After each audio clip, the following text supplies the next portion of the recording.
Did you know Digital Insurance has a free newsletter that features important industry coverage and analysis? It's called The Morning Briefing, and you can get it delivered to your inbox every weekday. Join a community of insurance leaders committed to advancing the industry and their careers, and start your day with can't-miss coverage of the stories that matter most. Sign up for free today at www.dig-in.com.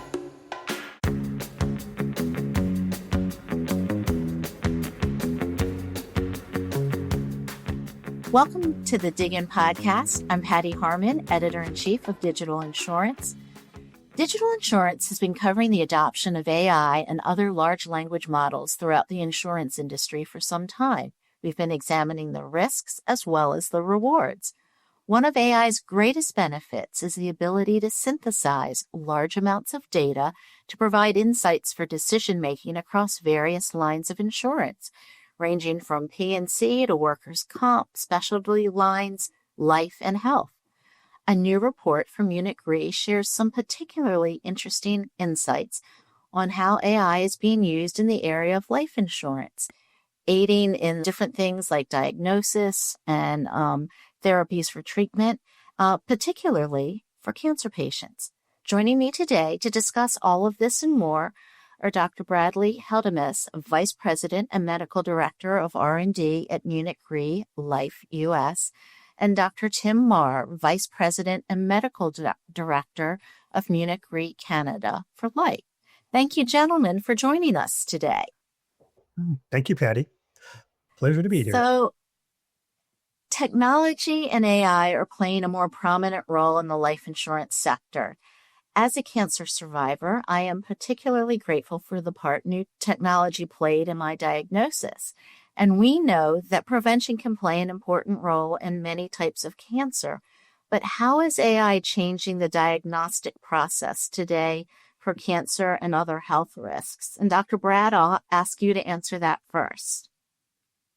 Okay, well, thanks, Patti. And I guess first off, I would say when we're talking about cancer in particular, it's good to emphasize that cancer is, after all, a genetic disease.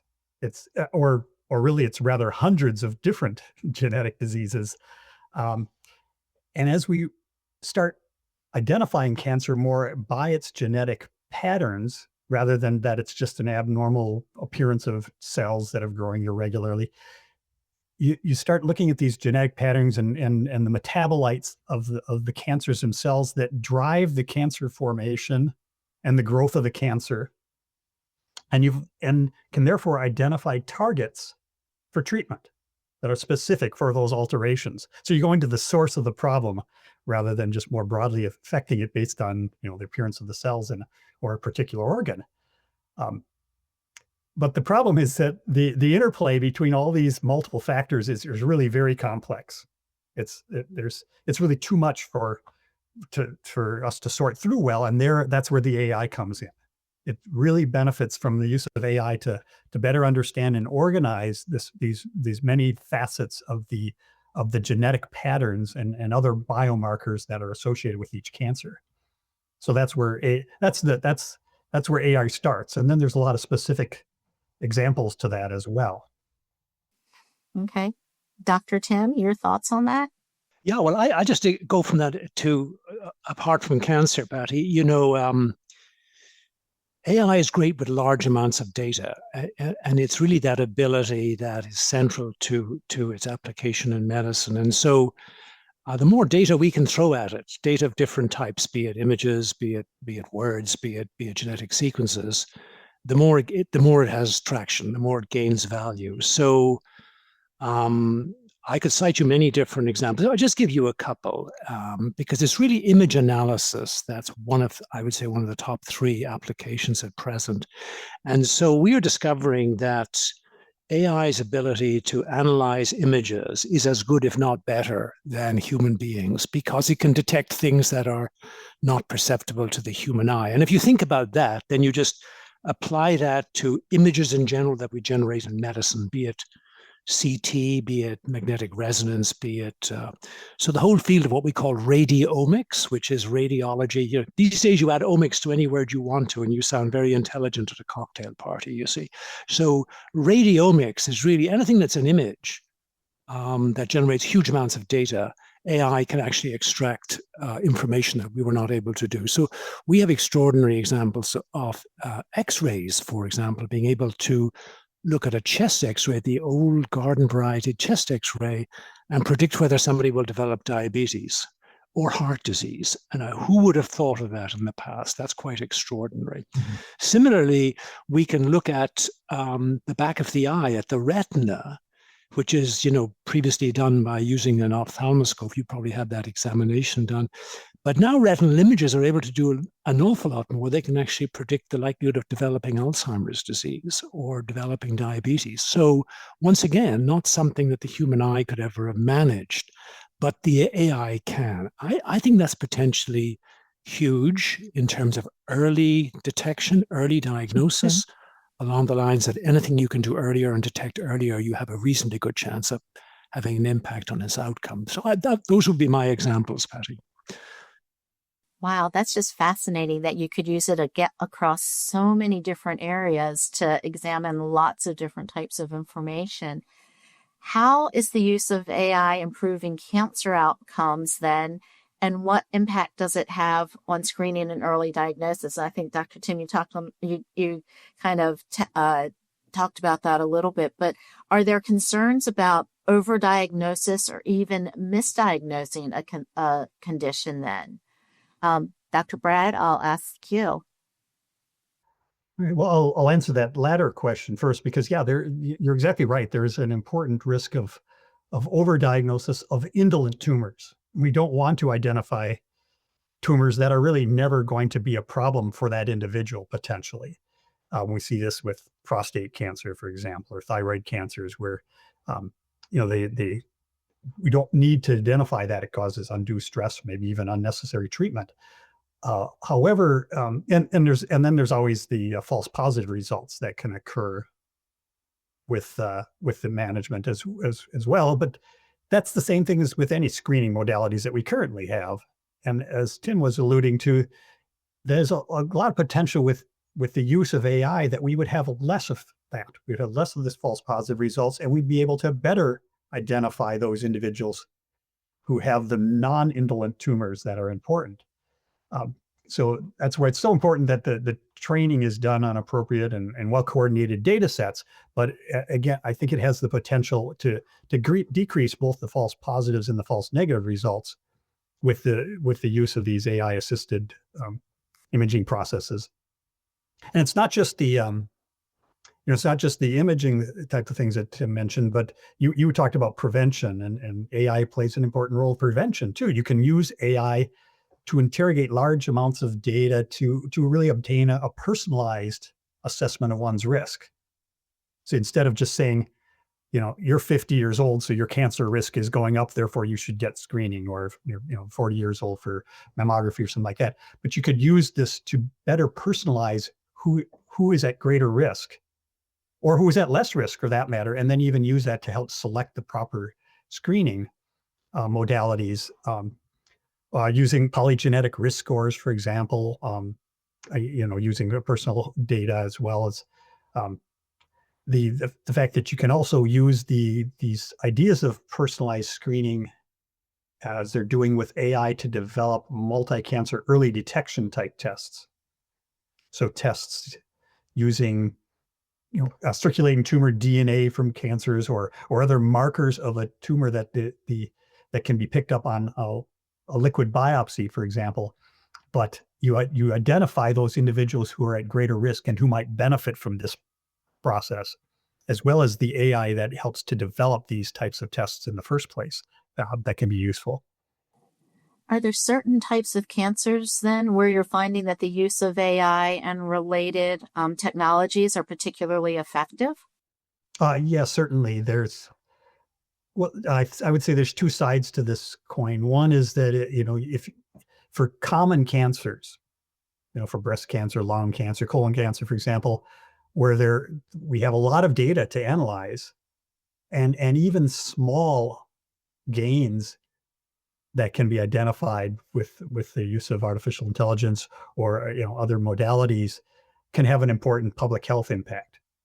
If lung cancer is the leading cause of cancer death, if you can reduce even a 10% reduction in lung cancer deaths, has a big impact overall. But the other side of the coin is that you can also start identifying patterns and potential treatments and potential risk factors for less common cancers, ones that maybe don't have, you don't get studied quite as rigorously, don't have the data sets, but because of the use of the machine learning processes, you can help have a potential impact. This is more on the individual basis.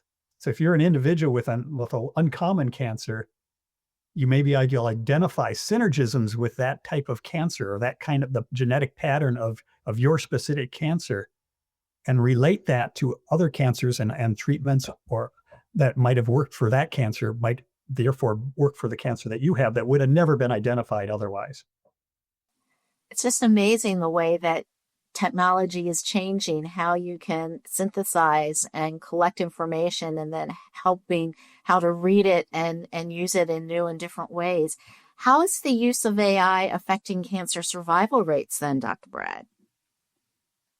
Yeah, well, we've seen cancer mortality rates declining for the last 3 decades. That's been mostly because of preventative measures. We started identifying, hey, smoking's not so good for you. Maybe we should try to get people to quit smoking, try to become more active. Less alcohol, other factors that might be impactful. But going forward, I think there's so much potential for improvements in treatment and and also identifying those preventative measures that will be useful on an individual basis, that we anticipate that there should be important survival outcomes. These take years to show up, the changes to have that effect. But already we're seeing dramatic improvements for specific cancers, or the incremental type of improvements in cancer mortality that have continued to persist, even as things like the decline in smoking has slowed down some. And then we have lots of treatment options that are becoming available that can be developed through the use of AI, such as vaccines that actually target that specific cancer. So you've heard of the mRNA technology that's used to create vaccines for like COVID.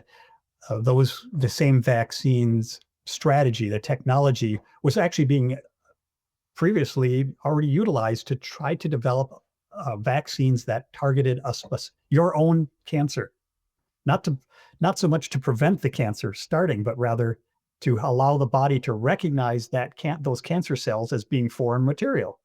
And so you can develop these mRNA vaccines, and again, that the identification of the targets for these vaccines is augmented by the use of artificial intelligence.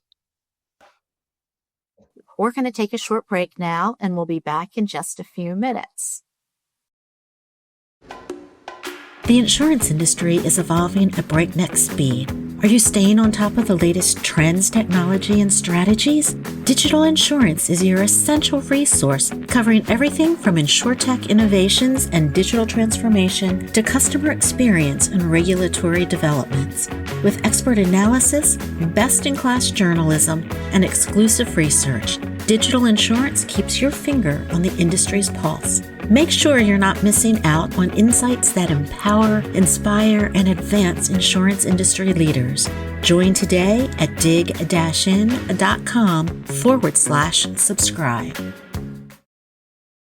Welcome back to the DIGIN Podcast. We're chatting with Dr. Brad Heltemes, Vice President and Medical Director of R&D at Munich Re Life U.S., and then Dr. Tim Meagher, Vice President and Medical Director of Munich Re for Canada for Life. So, with more data regarding diagnosis and patient outcomes, how is that affecting insurance?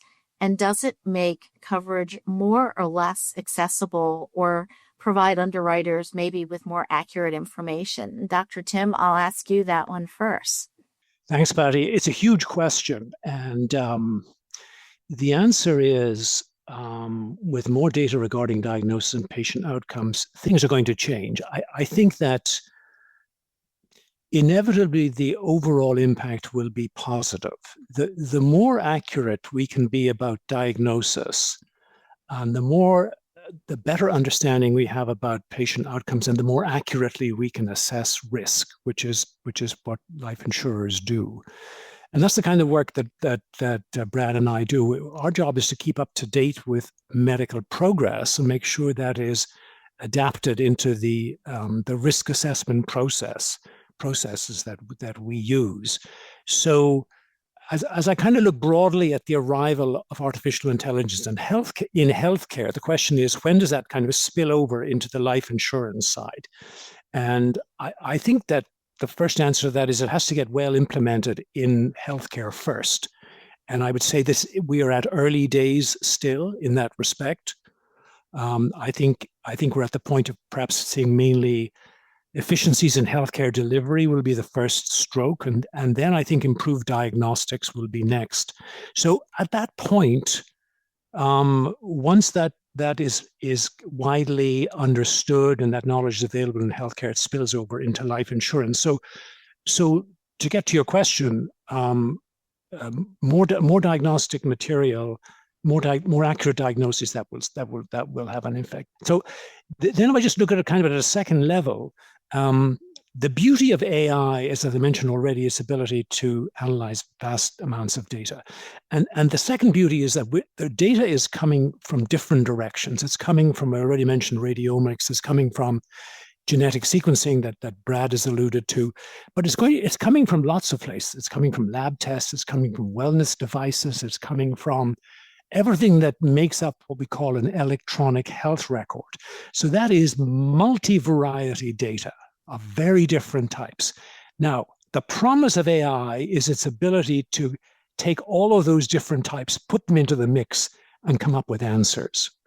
And that's what we call, I'm forgetting the term, I'll come back to it in a sec, but the ability to process very disparate types of data. Then we get into the whole realm of possibly coming up with novel associations that we weren't aware of before. If you have this on an X-ray and this in a lab test, and this is your demographic profile, well, hey presto, we think you're at risk for something that we never thought you were at risk before. And that's the potential, and I'm going to underline the word potential here, because this is the promise. This is not yet the reality.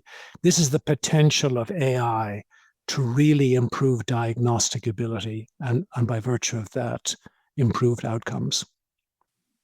Well, and I think about all of the patients who are suffering like different types of symptoms and having trouble finding a diagnosis for it. It would seem to me that AI would play an important role in at least helping to maybe pinpoint what some of those situations could be. Dr. Brad, what are you seeing from your perspective then in terms of coverage and making it more or less accessible to, provide underwriters with more information? Yeah, I think as Tim mentioned, I think the more accurate information is going to improve the precision of the underwriting that's present. And it is still in earlier stages, but we're already seeing that in as far as potentially offering coverage for individuals that we couldn't previously.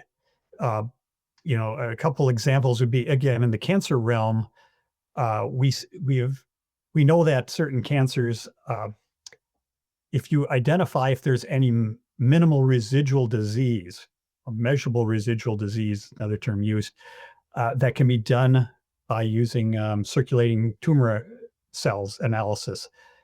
If that is negative, those individuals have a much lower rate of recurrence rates.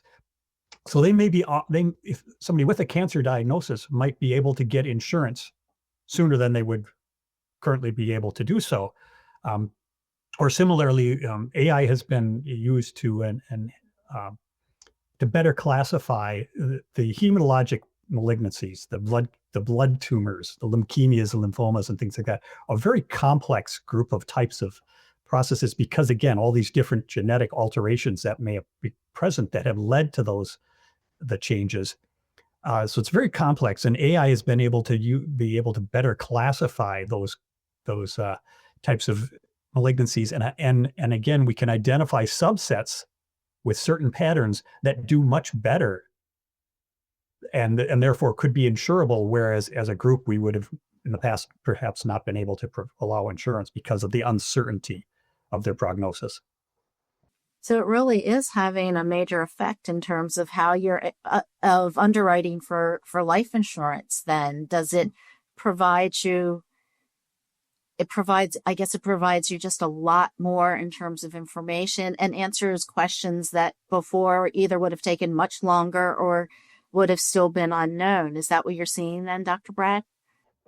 Right. I think that's a good part of it, is that, yeah, you have information that allows you to more accurately identify one's prognosis. And when you have more certainty, you can be more confident in your underwriting decisions. Dr. Tim, anything else you want to add in terms of using AI and how it's affecting underwriting in the life insurance space? Yeah, I think that, AI is already affecting underwriting, but it's at a different level than what we've been talking about so far, which is really AI in healthcare, right? And so I think AI is already, if you look at the last 5 years, the progress of AI in the actual process of issuing life insurance policies has changed quite dramatically. There are, there's a much higher degree of automation than ever existed, which makes the life of underwriters, the people who are the first line risk assessors, much more productive, because some of the more kind of repetitive pieces are being automated. And we already see the ability of AI to look at different types of personal health data that's not totally medical, if you will, and its ability to make predictions about the future already. But I think it's the arrival of the richness of purely medical information that we're talking about here. That's when you start to really change things a lot more dramatically, in my view. So I think, as I mentioned already, this is still early days for a lot of what we're speaking about. There's huge excitement about it, but it's early days, and will it deliver its promise is a question. Personally, I'm pretty optimistic about it. I think it's really exciting, but I think we have to be somewhat cautious. So yes, I think it is going to be a real plus in the realm of underwriting life insurance. I think it's going to enrich underwriters' lives. It's going to make it a lot more interesting. And I think the end result is going to be really good for life insurance applicants, because it will allow a more accurate assessment of risk at a much more individual level than we've been able to do before. We tend to group demographics like, 20-year-olds are such and 30-year-olds are such, but, ideally, we would do it in a way more granular level. This is like what Brad was speaking to about earlier, about screening at a more kind of focused and relevant level. So I think that's the hope. And then lastly, I would say, maybe jumping ahead here a little bit, but we have a very, we talk about health, and most life insurance applicants are healthy. And, if I were to ask you, Patti, how would you define health? You might say, well, absence of disease, maybe that's what health is. But if you think about it, health can be much more granular than that. And I think one of the hopes about AI is that it will allow us to define health in a much different way. And that would have huge impacts for life insurance. Yeah, I can see where it would. Have you seen any trends or changes that have surprised you concerning the use of AI in cancer diagnosis? And I'm wondering if there's anything that really excites you or even concerns you. And Dr. Brad, I'll ask you that question. All right. Yeah. Well, in a way, multiple questions there, because there's because I see something new almost daily that surprises me in a way.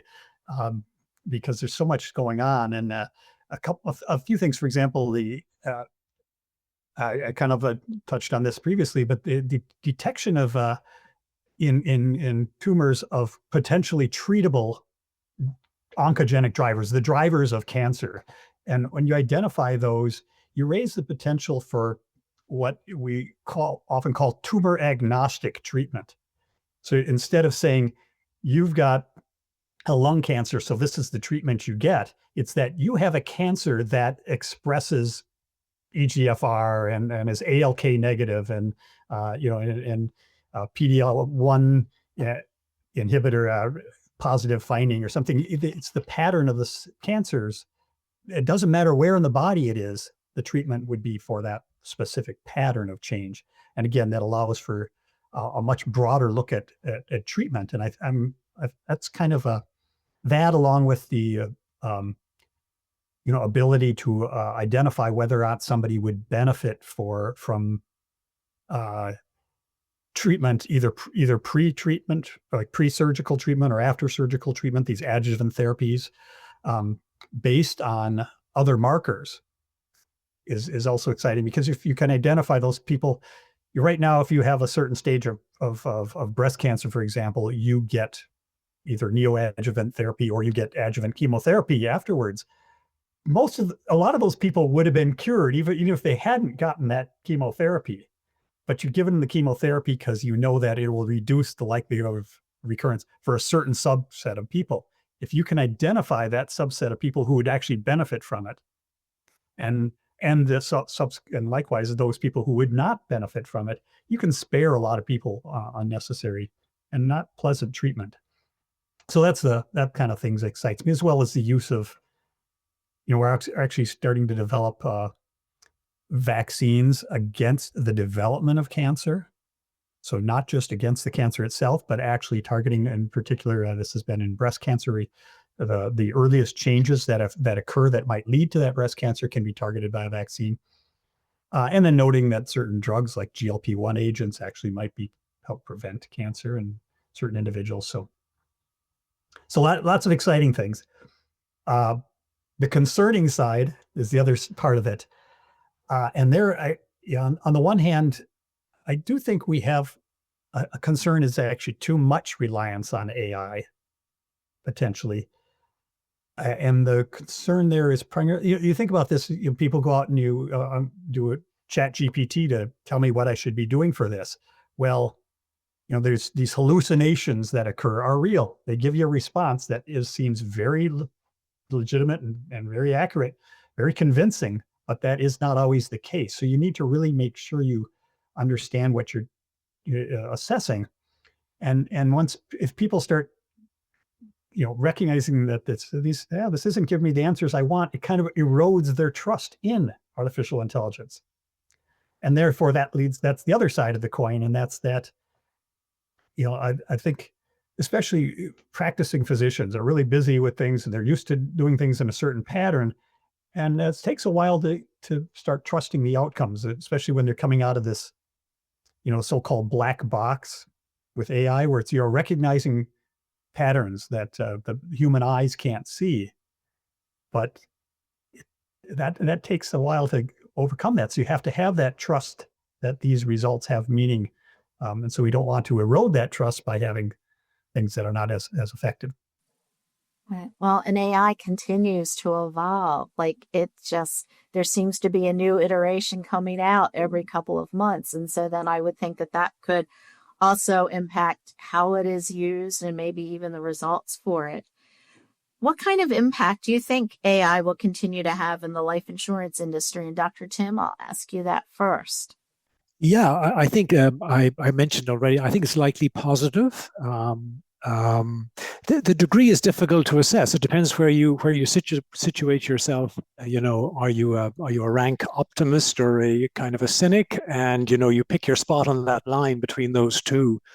And I'm of all the things I've seen in the last 30, 40 years in medicine, I think this is one of the most exciting. So I'm on the optimistic end.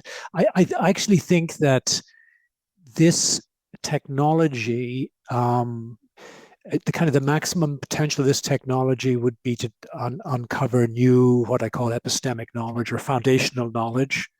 which is what everything is built on, our ability to diagnose and anticipate, predict, and so on.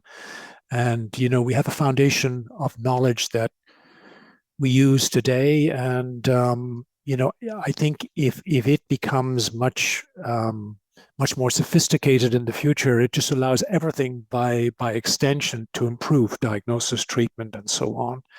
And so, the things I'm kind of flipping back to the previous question about things that excite and bother me here, Patti, but, I look at the ability of AI to predict new protein structures and therefore allow new drug development. I think that's colossal.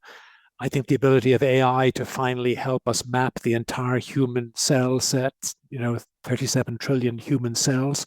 We actually don't know how they talk to each other or why they're all in the position that they are or how they move around when they get unhealthy. And so, once you start to understand those things, that's what I call, foundational knowledge, then you just, you blow the lid off what's possible. Now, that's a wish, okay? So you have to be very cautious about how I don't know. I hope that's what will happen. So, I think that epistemic progress will be determinant here. We will make gains. There's no doubt about what we're already seeing. But the real big progress is what I'm mentioning there. I think when our understanding of life and so on really improves. And then just on the one that, just to add one to Brad's concerns, I think one of the problems about AI is non-representative data sets. And I think we have to be, we should mention that.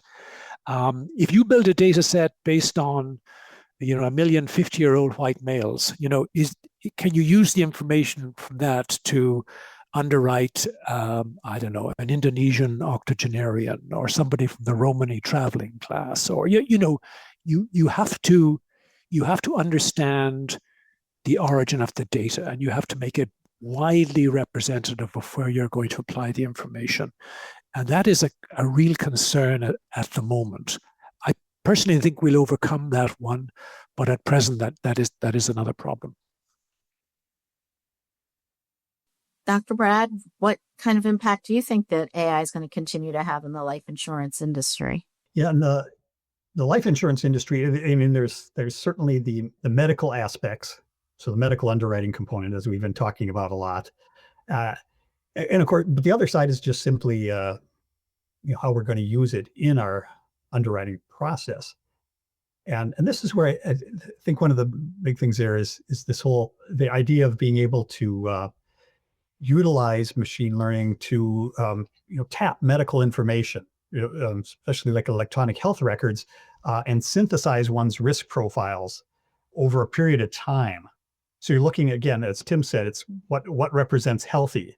It's representing not just a single point in time when that person applies for insurance, but rather what's their health status been over time, and how does that correlate with potential outcomes, and of course that can be utilized for that individual's benefit to improve those outcomes, either by finding better ways to manage their risks or to know when to be testing for screening for other conditions.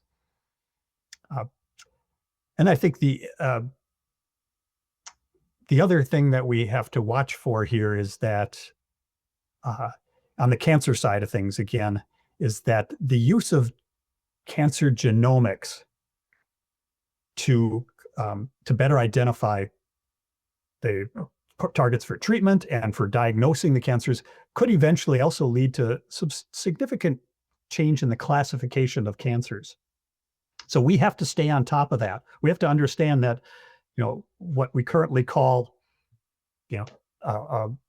leukemia might not just be a leukemia anymore. It's going to have a much broader category, or again, it may be tumor agnostic. It may not even be that it's a specific organ related. And we need to understand that, especially for, things like critical illness products that we underwrite in Canada, but for any other insurance product as well. Are there any areas that you're watching that you think are still untapped in the life insurance space when it comes to using AI? And Dr. Tim, I'll ask you that first. Yeah, I don't know about that.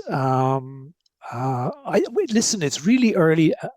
It's early days in terms of us really using an electronic health record to its maximum benefit. And we use electronic health records as a kind of found it a really important piece of information when we're assessing risk. Once it becomes a much more richer resource of information, then I think that that would be a major change.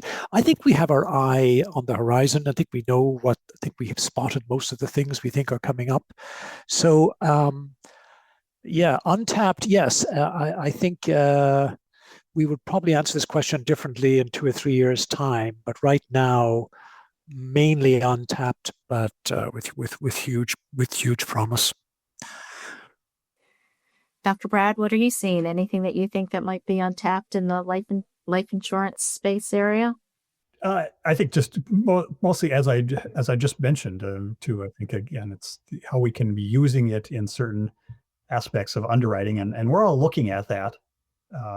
It's more a matter of the speed of implementation and how much we can get appropriate data sets and appropriate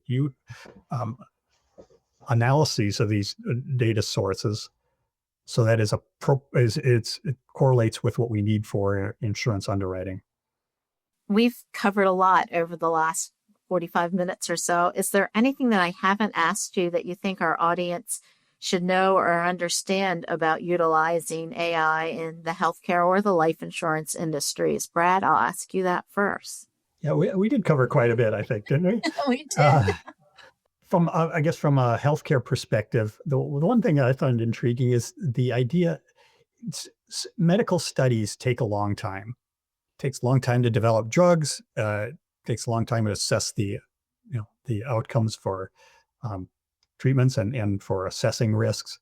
But AI can actually be used to aid in designing studies, such that these studies are more efficient in how they use our resources, and then interpreting those results such that you can get adequate and well correlated results in shorter periods of time. So I think that's one area that I'm watching, at least, because I think that has great potential for accelerating certain processes, if we can get the buy-in is the one, and if we can afford it. So I think that's the other thing we have to watch a little bit is a lot of these things are not inexpensive. It costs money, and you have to have that. And also, with potential for disruptions in research fundings and things like that, that can leave some degree of uncertainty whether or not we could move forward at the pace we have been and achieve that optimism that we both Tim and I share highly. Dr. Tim, any closing thoughts or something that you think our audience should know, maybe that we haven't discussed yet? Probably not, Patty. I would just say the promise is huge. I think we're going to have to be patient. The timelines are long here. This is not a quick thing. This is going to take multiple years.